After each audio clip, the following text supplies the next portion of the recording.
ప్రాణం తీసిన గొప్ప. అది ఒక పెద్ద చెట్టు. దాని మొదలు దగ్గర కొన్ని రకాల రెక్కల పురుగులు చేరి కబుర్లాడుకొంటున్నాయి. ఆ కబుర్లు పెరిగి పెరిగి చివరికి మనలో ఎవరు గొప్ప అనే వివాదానికి వచ్చింది.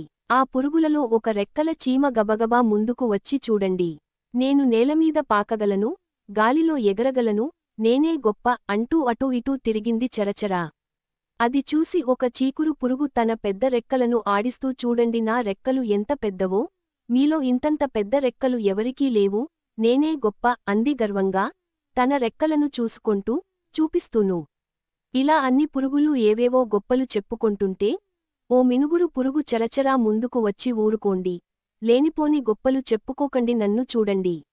నేను నేలమీద పాకగలను, గాలిలో ఎగరగలను. అంతేకాదు మీలో ఎవరికీ లేని గొప్పదనము నాకున్నది.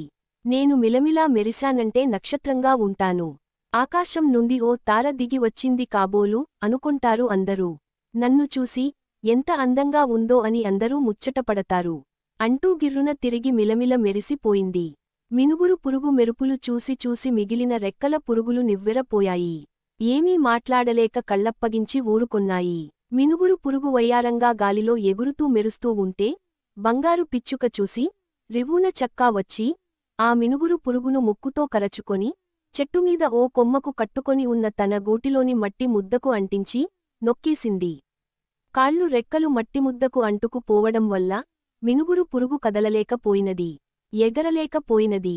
ఇది చూసి రెక్కల పురుగులన్నీ హడలిపోయాయి.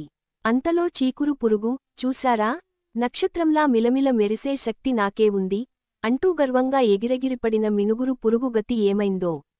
దానిని చూసి మనం బుద్ధి తెచ్చుకోవాలి. నేనే గొప్ప అని విర్రవీగకుండా నడుచుకోవాలి అనుకొంటూ అటూ ఇటూ వెళ్ళిపోయాయి.